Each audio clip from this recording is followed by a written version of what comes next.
Welcome to the Code of Traditional Archery, brought to you by Primitive Stone Archery and the founder, Grant Richardson.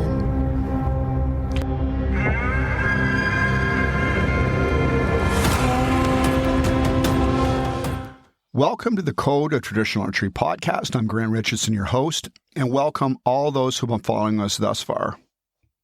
Our original intent of this podcast was to bring back traditional archery and bow hunting to an older era where hunting ability met archer, and together the two formed a bow hunter.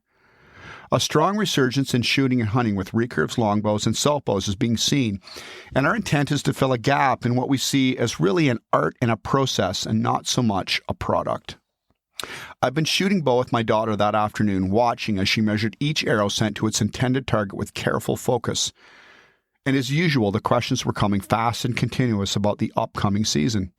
Spring turkey had now long come and gone, and the whitetail season, now 4 months away, was on her mind.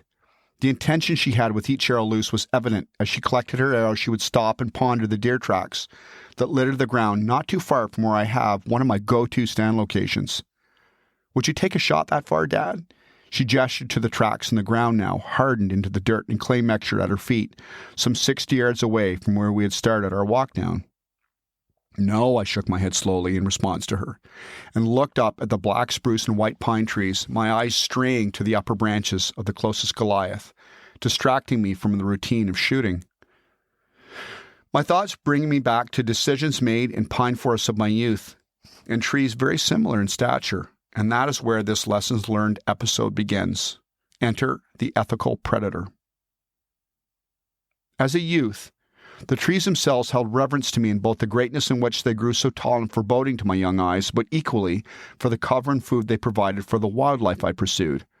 I became superstitious with certain trees for deer hunting as a kid, and was fond of what I like to call scout hunting an area, that is, walking and hunting almost still hunting for both game and sign and tracking without a commitment to hunting it exclusively yet. You know that walk you can start on, an exploratory process that begins with bow in hand and the urge to see what is over the next hill. And as you may be aware, these can start off as short strolls and turn into day-long affairs of trudging into new areas with abandon, letting go of oneself to the nature of your ancestors and walking off into the forests and paths to see what one can encounter. It is precisely this type of exploring I spent much of my youth doing with recurve in hand. I'd always known about this location I was about to head into, and I'd found it one day, quite by accident while training for a half marathon, and was at the time in the middle of some road work on my beat-up red CCM racing bike. I cleared the small hill, taking care to miss a rut in the pavement when I saw the first small, reddish-brown, white-dotted fawn, only a couple of weeks old, stumble onto the black, rocked asphalt. The wobbly dance number was soon followed by a second and a third fawn that stood there in the middle of the right lane, oblivious to the danger of the vehicles roaring upon them. I watched as the doe, Mum, crossed ahead of them into the ditch, looking back before herself almost getting hit in the opposite lane. I hurried and pulled my bike off the road and held it above my head, walking into the highway slowly as I stopped traffic in both directions. Walking up the rear fawn, it dropped and curled into a ball at my feet, attempting to blend into the dark asphalt. I gave it a gentle nudge with my foot, and it stood hobbling across the road with its new siblings in tow, now making the way to the opposing ditch and through a small break in the fence where the doe had gone moments earlier. "Stupid kid," a driver yelled at me. "They're just damn deer," and he flipped me off. Being a brash teen, I shook my head, flipped him back, and glared at him as he drove off. Up ahead, a pickup truck driver had pulled over. I stared back at the fawns as I ambled through the cover. "I'm not going to hurt him, dude. Come here." I strode up to the passenger side window. "You don't remember me, do you? That was a fine thing you did." We chatted for a few minutes. "I'm the owner of the lumber store across the way." "You're Fred Richardson's son, aren't you?" "I am," I remarked cautiously. "Well, not too many folks bow hunt around here like your dad. If you want," he pointed across to an old weathered fence gate now grown into nearby trees and barely noticeable. "My granddad's old hunt camp is in there, and no one goes back anymore. You're welcome to hunt in there this fall."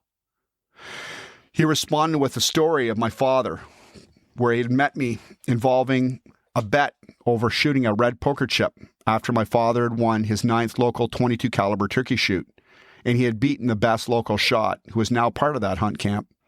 And he was making fun of the Browning Explorer recurve my dad had in the back of our Browning Ford Bronco. A bet was made. They would both shoot at a red poker chip 50 yards out. If one missed, they would be the loser of the pot. If both missed or hit the chip equally, it would be a draw.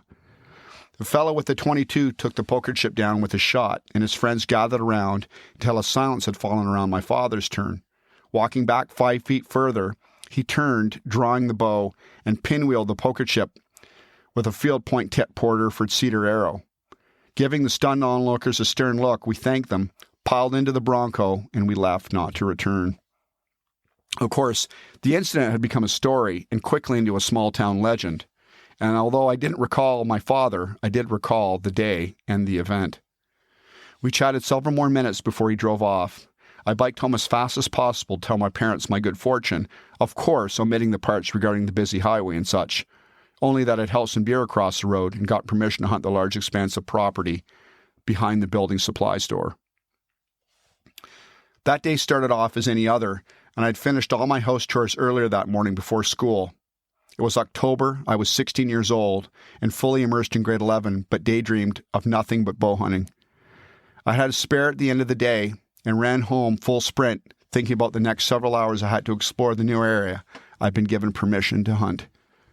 My bow was sitting there waiting for me where I'd left it, its tattered and worn case a holdover from 70s-era World War II swamp camo, stitched together with some old flyline backing I'd found from my father swapping in a new line earlier that summer for an Atlantic salmon trip we had down in Nova Scotia. I carried little in those days. A small Uncle Schrade skinning knife with a bighorn ram's head scrimshot into the scales, gifted to me by my dad, and regrettably some years later stolen. Some cheesecloth, a haul rope, and some snacks, and I was good to go. Walking out of the small town north, I crossed the highway and entered the woods. A long-gone former hunt camp stood rusting, a small bus that had been transformed into a bunkhouse just inside the wood line. Granddad's camp, it said across an old spray paint. I walked past it, peering inside, wondering what success and adventures the crew had experienced in its prime. Entering the overgrown dirt-covered tote road, I slowed, hearing the putting of a grouse, and as a teen, as it still stands now, any game was trophy for me, and the thought of bringing home a plump, rough grouse was always appealing. I had a judo-tipped arrow with me in case of a grouse popped up, and as I turned around the bend of the road, there ahead on the trail was a large, rough male strutting out several feet away. Easy shot, I thought. 15 feet out on the road, I let the wire-tip blunt fly and missed the bird cleanly as the point did its job and grabbed a clod of weeds and earth, the bird running into the cover of a patch of low-hanging frost-bitten grapevines. I stopped to retrieve the arrow, and 2 additional birds flushed from the patch of tangled vines, rocketing through the yellow and white pines of the poplar trees lining the old road. I shook my head and walked on, only to see the bird I'd missed and 2 others, an additional 3 or 4 more, running ahead of me. I walked, fast-pacing the birds, and knocked the orange X675 again, picking the lead bird now well over 20 yards out, running fast, and drew in one motion and watched the Zwicky Judo take the bird cleanly. I walked up slowly, stopped and knelt at the bird, raised it skyward, admiring its bronze tail as the sun shone through the bird's fan. I looped a piece of cord around the bird's feet, attached it into my fanny pack, and walked forward smiling with satisfaction. Something suddenly caused me to stop. I don't know what it was, but I froze and an awareness flooded over me. I don't know if I sensed it first or my brain had first picked up the fact that an extremely large-bodied whitetail buck was staring at me a mere feet away from inside the edge of the low berm, where the overgrown road turned into a mere pathway choked by brambles and purple and red and leaf raspberry bushes. He stood there like he'd been conjured by some unknown woodland force, and I froze, of course, almost as if I could not believe he was actually there. My eyes wandered across his brow tines and upward into the crown of 10 long points. His neck was thick, and I could see clearly his nostrils taking in and expelling the cold autumn air in short but purposeful breaths. It was a standoff, I told myself, and of course I just demonstrated my intention of actually why I was there, happily tucking the grouse into my fanny pack right in front of him. Still hanging onto the judo-tipped arrow, I looked down at my hip quiver, containing 4 razor-sharp Zwicky Delta broadheads securely in the foam. I mentally tried wishing one of them onto the string of my short recurve, and my mind raced as to how I could get an arrow onto the string. I was wearing an old brown and gray hooded wool pullover my grandmother had knit for me years earlier. No camo at all. A pair of brown corduroy pants I'd secretly hated, gifted to me for my birthday.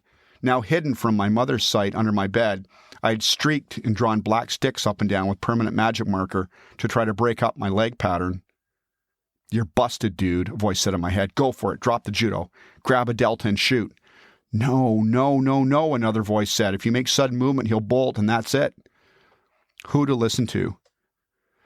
My 16-year-old brain ran through several scenarios until I paused and slowly, without thinking, as if moving at ultra-slow speed, began to kneel down, setting the red barred fletched autumn-worn shaft down on my knee, drawing and knocking in slow motion one of the gray delta broadheads under the hand-tied yellow knocking point on the string. The buck half-stepped towards me and followed me, lowering his head with a short, stiff movement. His antlers appeared immense, and I could see them polished white at the tine tips. Like a shining sword, they stood out amongst the yellows and browns of the cover he was standing in. I adjusted a moment to try to raise the bow, and he exploded over the small berm as I stood quickly to watch him jump at least 5 feet over a deadfall poplar inside the trail and depart for areas unknown, his patience all used up by my actions. I stood there defeated, mouth agape, watching the leaves fall and settle where he had been moments earlier before as the drama of the afternoon unfolded. I opted to walk around the trail into a large opening to see if I could get a chance where he'd gone, but nothing was seen. Walking the path, my heart still racing, I saw it. Probably about 20 yards from where he had originally stood, almost as good as seeing the buck again. A massive scrape the size of a dinner table revealed itself on a patch of high ground directly in front of a low-hanging branch of an immense pine tree. Staring upward at the colossal coniferous titan, I frantically looked around for a good ground setup, anything to blend myself into or create a ground blind out of. I had discovered in my mind the spot of all hunting spots, but I had nowhere to sit. I looked up at the weathered pine again and back down at the scrape, which appeared to be growing larger in my mind by the minute. And I imagined the wide 10-point pawing at the ground and raking the sapling behind the dark brown exposed earth. The leaves from a nearby poplar, bright yellow and green, had been ejected and piled with the dirt at the far end due to the buck's efforts. I looked up at the tree again. Could I build a tree stand there? The only stands we had at the time were stout steel-framed welded custom jobs my father designed and already placed in his favorite spot weeks earlier. And of course, the Baker climbing stand my father forbid me from using was way out of the equation, just simply from its ability to skid down trees whilst one was ascending, completely by surprise. I was on my own. Now, ground stand hunting and stalking was still and is still my go-to method for hunting deer, but this tree, it spoke to me. I walked home that night determined to return and set something up as fast as I could to hunt it the following week. I returned home and relayed the story of the grouse and buck to my dad, who listened intently and said very little except to wish me good luck. I returned 2 days later and was delighted to see the scrape had been worked over. I'd taken a piece of 2x4 from home, cutting it in half down its center, and across its length I drilled 2 holes, and opted to drive a nail through the center. Across the 2 branches, I would lash an end to each respective limb with a rope. I would then use an old seatbelt harness across my waist to strap onto the tree to lean out and prevent a fall. I sat in that tree almost 14 feet up for nothing. I saw nothing but flocks of ornate colored wood ducks, squealing and whistling as they headed to roost night after night in the swamp area behind I was hunting. Not a deer was in sight. There was tracks fresh though, and the thought that any minute that 10-point would return to freshen up the table-sized plot of earth kept me coming back for another week. It was nearing the end of the archery season, and I'd hunted now for 2 weeks solid. I opted to climb up one afternoon to sit, one of the last days I'd have. It was an easy climb up the dark, thick branches to my perch, but that sit itself was far from comfortable. After hauling my bow up, I would stand on the lone board and lean against the trunk of the great tree, the old seatbelt strap constricting my waist. I would practice false draws every hour or so to keep sharp and awake, my eyes searching for the telltale signs of the great buck's antlers moving to the scrape. The sun was beginning to set, and its rays danced across the open tote road now 50 yards from where I was balancing in the great tree. Grunt. I heard the burping sound of a buck in behind me, and even straining could not see anything. I heard it again now, much closer to me, and I made out the shape of a train of deer walking cautiously to my stand. Turning slowly, the grunt was not the large-bodied buck I had envisioned, but a small train of deer some 50 yards behind me, and they were quite nervous. Once my eyes adjusted to the new shadows left behind by the sun shedding, I watched as a button buck, then another and a small doe, and a larger doe stepped out, then burst at a dead run. The lead buck stuck his nose in the air, then pawed the dirt a moment, and he too ran, with the second little buck running right behind him and bursting away. Moments later, I saw the cause of the hoof chaos below me. A black and tan hound was running full pelt down the trail from my west that bordered the swamp I was hunting. I cursed under my breath and stood to see better. He broke to the right, and the doe and fawn came back around, and I could see she was covered in mud and her wet muzzle from running. She stopped, I got the bow up and tracked the deer. I had a doe permit, but back then in our area of Ontario, we'd been hit with several severe winters and herd numbers had been impacted. And even at that point, you stood around less than a 20% chance of drawing a doe permit at that time. It was like winning the lottery. The doe presented no shot at all, screened heavily by a set of trees, until she stopped and ran again, with the hound coming back across the open space beyond the tree I was sitting in. I pondered taking a crack at one of the two young bucks, but something just stopped me, my inner conscience certainly. But I will say it made me think of just how many deer I'd seen that year, which was very little, and how taking a shot at the dog-driven deer just seemed wrong. The deer appeared harried and were not relaxed at all. Now hang with me a minute. I was hunting an archery-only season, and the law states, and still does, no dogs in the archery seasons, and a shot at that point was risky to begin with, simply because just due to the nervous state they were in, they could have run a fair distance even after a hit if the dog was after them. I watched this mess happen for almost 20 minutes back and forth around me. She sidestepped the shooting lanes again, the doe that is, and taking the other deer with her, skirted the edge, evading the dog that ran off to the right, and moments later I heard a voice and a whistle calling for the dog off the adjoining property. I hunted a few more times that year from that stand and saw nothing else. No more deer except the same monstrous buck I'd seen earlier being chased across the road the following week by a group of rifle hunters and hounds, as is legal in our firearm season. As I said, several severe winters had taken our population down, doe permits being less than 20%, if not at all in some areas. And in my first 11 years of bow hunting, I'd drawn 2 doe tags.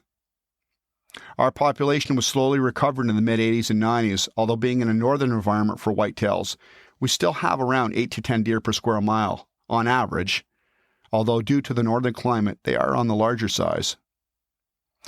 In any event, watching those deer that afternoon go about their business from above and not shooting made me evaluate my future hunting endeavors, whether I gave them a pass or not. I became acutely aware of the ability I was endowed and given the privilege to conduct with. No, not the shooting of the bow or having a hunting license to pursue them. It was a decision to take that life or not. The weight of that stayed with me as a youth for some time and was directly tied to the dogs in that situation and the shoot or not shoot decision I was left with that day. It was not and has never been for me its brown, its downtime, being picky and decisive at the time, considering our herd was important to me, and frankly it still is, even though the herd is much healthier. Ethics. This is a subject that is often spoken about when discussed and often passed off as a minor concern. Fat don't fry or the arrow don't fly in tones taking a chance, making a decision that perhaps, at best, is only a 50-50 shot or worse. I've heard many folks say there's always a shot. I will tell you, after hunting whitetails for almost 40 years with a stick bow at least I call BS on that. Why? Experience and flight time. The best miss, I miss, we all miss. It's about what we did right that matters much more than the errant arrow, so to speak. And as soon as we allow more room for outliers to creep into our spectrum as hunters, and I mean outliers we cannot control but certainly make a call on, whether you like it or not, we all lose out. Staying within the rules of fair chase as well as the laws concerning bow hunting matter. I was quite prickly in my younger days, and I once had an acquaintance who contacted me to duck hunt an enormous beaver swamp attached to a small river system. And from the 1st of November until the end of the month, it was packed with northern flight birds, mostly mallards and black ducks, and I was pumped to get an invite to hunt that swamp. And one morning while we walked out from a hunt, a green heron took off from its perch nearby, and my associate shot it dead midair. Never minding the legality of the issue, I was infuriated. Not only had he taken a shot at a non-game species he didn't intend to use, but he was careless and indifferent about it. And I grabbed my decoys, piled them into my car, and promptly left him there to walk the 5 kilometers or so back to town on his own, chest waders and all. No, I didn't get an invite back, but we did talk later, and I was able to let him know how asinine his actions were, including after the fact that he didn't even own up to the fact he'd screwed up. Once, as an older teen, I'd saved a 5-day-old cottontail rabbit from 2 fellows on a job site who had already destroyed the rest of the nest and were intent on shoveling the leveret to death. Intervening got me into a good Donnybrook, which resulted in both parties taking some lumps from their ill will toward the hapless cottontail. I strolled into my mother's kitchen later that day after work with a black Ida boot and a tiny brown Silvelagus bunny in my hands, which I fed with a dropper until he could eat greens, isolating the rabbit to reduce habituation.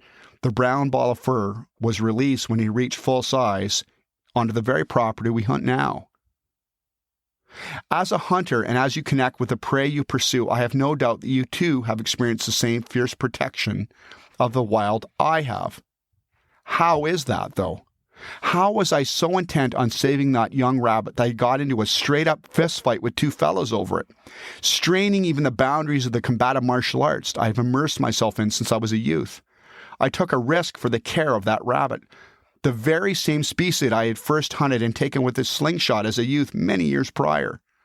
I was now defending with my fists and elbows. It was due to that direct respect of the animal's life, my understanding of how I played a part, much like my ancestors had, in the very same cycle of life and death. We were bonded in the spirit of his life, and the very wild places the animals I pursued them in had as well, searing the struggle of life and the sheer rugged rawness of that onto my heart and soul. The rabbit species, their life cycle and mine, had become interconnected from the moment I had hunted them and immersed myself into their habits and habitat, pushing through brambles, raspberry canes, and scrub, missing numerous times before connecting and then feeling that sense of acceptance for taking its life for food, right down to using the fur to tie numerous hares-eared nymphs and March browns for fly fishing. Paying homage to its life, to its habitat, grew me closer to appreciate and respect, as some might just say it was just a rabbit. Yet every life has a part to play in the wilds we hunt, from the cricket to the hawk to the raven and brook trout. They are all barometers for us to measure ourselves by in the predator-prey cycle, and that very cycle drives us deep in our brains, an ancient connection that many shun these days, and one that has kept our species in existence since our feet walked on this planet and we strived alongside the wildlife of our world. I was at that time and still am willing to defend that fiercely, for as a hunter, in particular the immersion as a traditional bow hunter using a single string weapon, you will understand, as you may already have, that it is an intimate form of hunting in close proximity you participate in. This immersion, if you will, is a process bound in both the expectation of success and failure. There are no guarantees.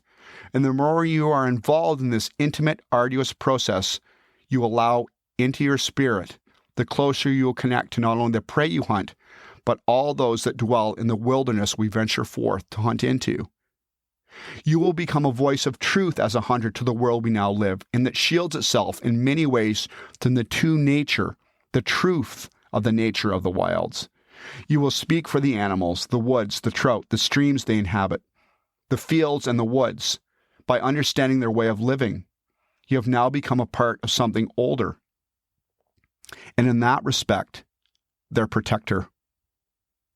A long time ago, an old friend of mine, who eventually tried her hand at hunting for experience and connection, handed me a book to read by a well-known Oneida writer, and I quote that now. Who speaks for wolf?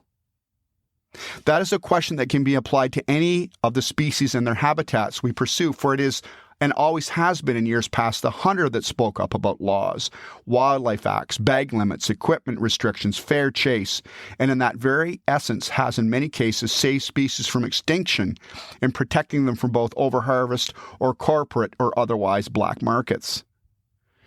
May your own personal ethics guide you well with bow in hand.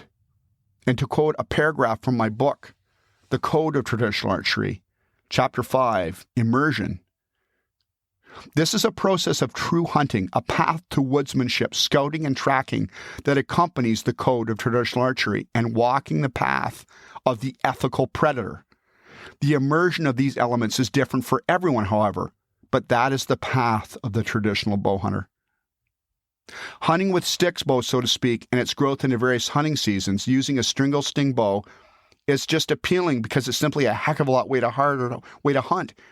And those things require skill sets, dedication, woodsmanship, and experience of field that so many parts of the bow hunting industry attempt to circumvent with technology to shortcut are now becoming important to many again. You can find our book through Amazon and in-store retailers, and the link will be below in the comments. Watch for a very special podcast episode next week that you won't want to miss. This will also be a pre-launch announcement for an absolutely exciting product we've been developing, which will be an exclusive offer to our podcast listeners alone for the first 24 hours. Thanks for joining us.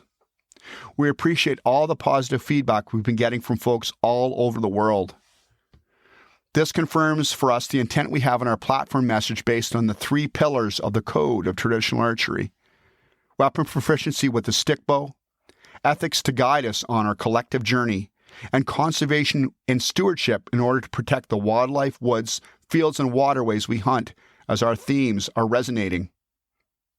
We want to announce our exciting new podcast production starting. The Ethical Predator will be coming out in the next 2 weeks. And the Code of Traditional Archery and Primitive Stone Archery proudly present this podcast celebrating the hunter's mindset. This podcast will highlight the thoughts of a traditional bow hunter put through the lens of the 3 pillars of the Code of Traditional Archery. And we will be interviewing special guests focusing on their philosophy around the 3 pillars. Look for it coming up on Amazon and Audible or wherever you will find your content. If you haven't already, check out Compton Traditional Bowhunters, a great organization that ensures the traditions of bow hunting with the stick and string is alive and well not only now, but for generations to come. Thanks for listening in. We encourage you to immerse yourself in the art of the stick bow, shoot straight, and walk with us.